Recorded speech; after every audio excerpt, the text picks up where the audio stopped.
In the attention economy that we live in today, there are thousands of different things pulling at your attention, trying to get you to focus on those things.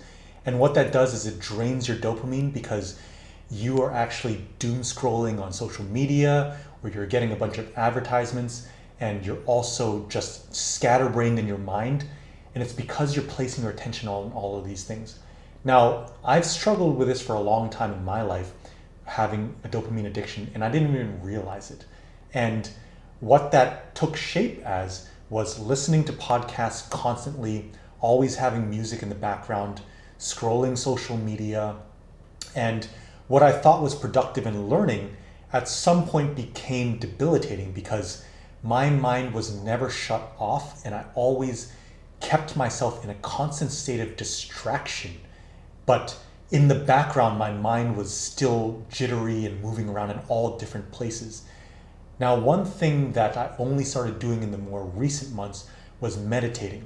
And don't knock it until you've tried it, because a lot of people think of meditation as this woo-woo topic that people want to do, and it centers you and all this stuff. And after doing it, I must say that it really works for me, and I hope that it works for you. Now, for me, the way I meditate is in the morning. Once I wake up, I have my cup of coffee, and I just sit there cross-legged in silence, close my eyes, and put a timer on for 20 minutes, and I just sit with my thoughts and allow whatever is in my head to just run wild.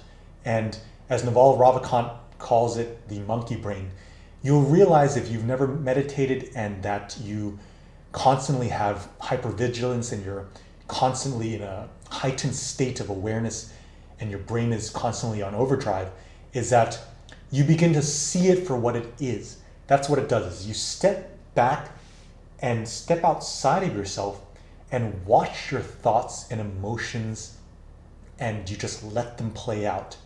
And usually I also couple my meditation with journaling afterwards, because it allows you to set an intention for the day. If you have a bunch of things that you've been thinking about, maybe it's your family, your relationships, things that you need to do on your to-do list, and you are overwhelmed by these feelings, being able to start to organize them in your head in silence and see them helps you to crystallize them, and then really see them for what they are and set an intention for the day by seeing them and then maybe putting them down in a journal as a to-do list.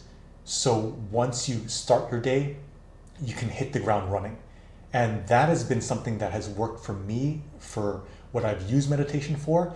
And the other thing is to just calm down, because when you're in a state where your mind is running in all directions, you need a place to calm it down.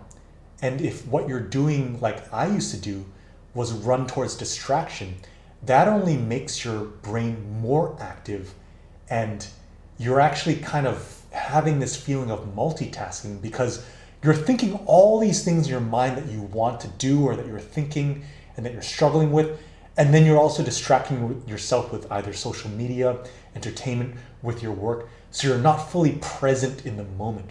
So meditation helps you to be present in the moment and mindful, and this will ultimately help you to have a place and a space that you hold each day, whether you do it daily, in the night and in the morning, or only one time in the day, is that special time that you can use it as your superpower to set your day right.